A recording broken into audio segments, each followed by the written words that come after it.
can be accelerated to high energy with the help of an oscillating electric field. By making it cross the same electric field time and again as Livingston in 1934.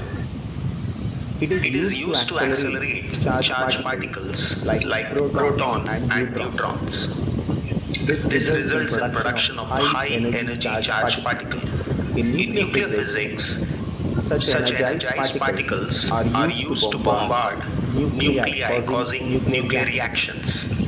A A positively charged particle can be accelerated to high energy with the help of an oscillating electric field. By making it cross the same electric field time and again with the use of a strong magnetic field.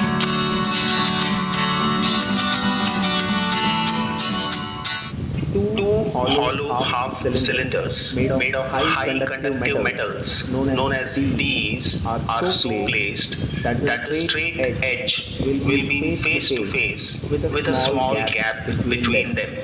Now these two Ds are connected to two terminals of of an alternating voltage source, an oscillator. It would It will help in changing polarity.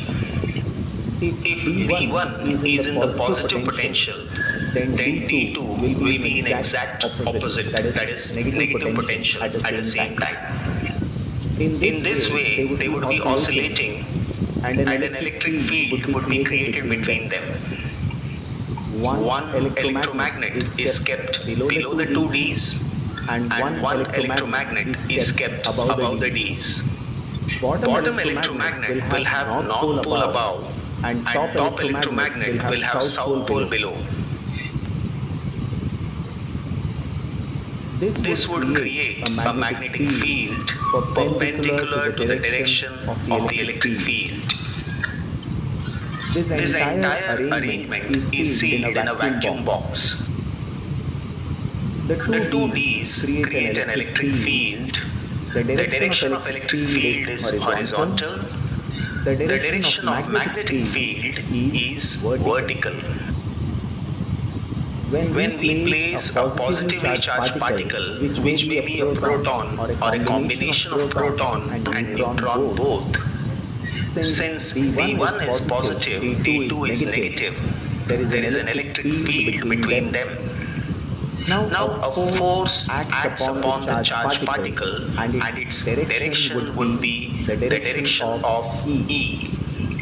Because of this force, the charged particle gets acceleration, and because of acceleration, the speed increases till it enters the D. Since D is an enclosed container, so the value of electric field is zero. So force becomes zero and acceleration becomes zero.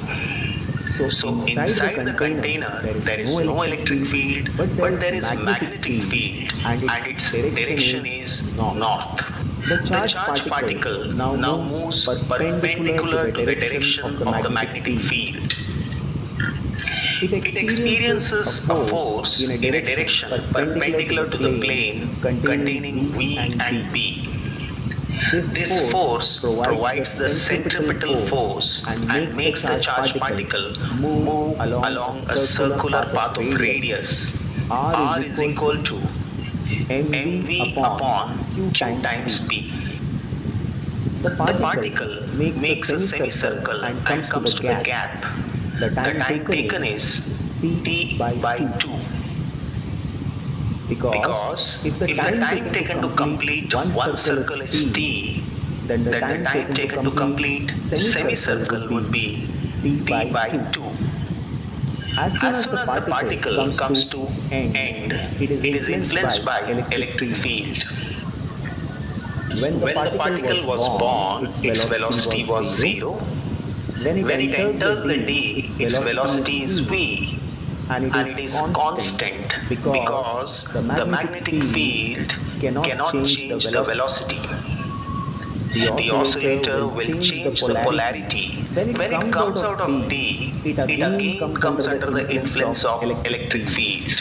The electric field accelerates the charged particle to V1. When it enters D2, the velocity would remain constant. Now Now D2 becomes positive and D1 becomes negative. When it comes out of D, it again comes under the influence of electric electric field. The electric field accelerates the charged particle. The particle would now move from D2 to D1 because its velocity would increase to V2. When it enters D1 again, the velocity would remain constant because the magnetic field cannot change the velocity, but the particle would make a greater semicircle because it is coming inside the D with a greater velocity. When it comes out of D, it comes under the influence of electric field. Once again, the electric field accelerates the charged particle, and now the velocity becomes V3. In this way, the particle moves in a circular path, and with each circle, the velocity of the charged particle increases. If the velocity of a charged particle increases, the radius of the charged particle would also increase.